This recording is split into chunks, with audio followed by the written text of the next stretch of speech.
Chapter 14. Sharing one roof. All of us have families and we live together in our homes. The families that live near our homes are our neighbors. All our neighbors and the buildings around our home form our neighborhood to fulfill all our needs. The size of the neighborhood differs from location to location. Neighbors. People live together in towns, cities, colonies, villages and hamlets. A hamlet is a small village where all the settlers have the same occupation. A village is larger than a hamlet but smaller than a town or a city. Villages are permanent settlements with number of temporary, kutcha, houses built close to one another. Nowadays many villages also have permanent, pakka, houses. A town is an area with many houses, shops and stores, where people live and work. It is larger than a village and smaller than a city. A large and important town is called a city. Towns and cities are well planned. A colony is an area in a town or city where people live together as a community. The basic facilities like school, market and hospital are available in almost all the colonies. Advantages of living together.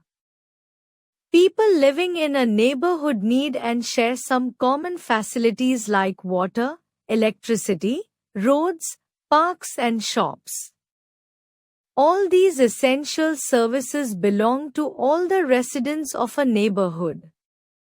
One must respect the rights of the people and take care of all the amenities.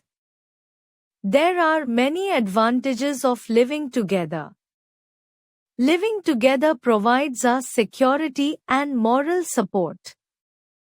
It makes us understand that we all are one and we learn to share the resources available.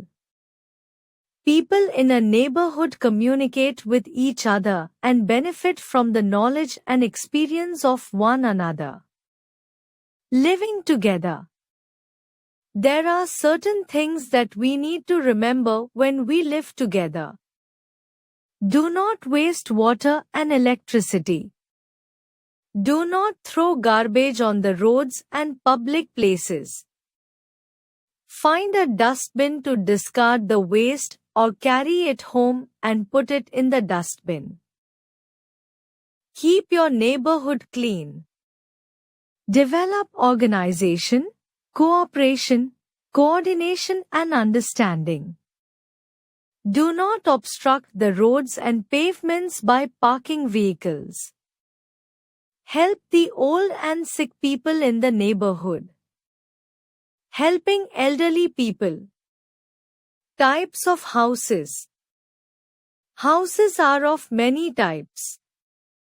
There are many factors which decide the type of house or shelter we build. Climate, landform, economic status and materials available are some major factors. Let's read about them. Climate and landforms. Houses in cold regions like Ladakh, parts of Himachal Pradesh, Jammu and Kashmir are made of stone walls for protection against the cold.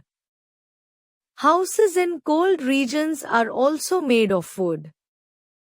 They are clustered above the areas of cultivated terraces at foothills.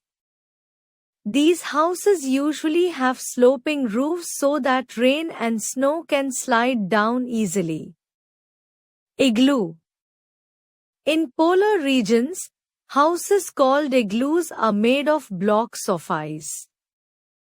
Igloos prevent the chilly wind from entering the house. In warm regions, houses have many doors, windows and ventilators that allow the flow of breeze inside the house.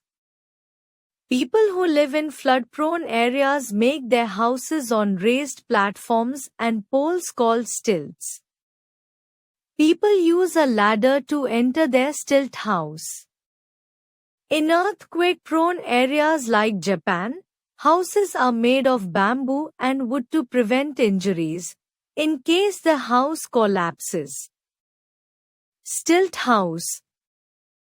Building methods and materials. Availability of building materials also plays an important role in determining the shape, size and design of houses. In villages, people living in villages build houses with materials that are easily available in the area.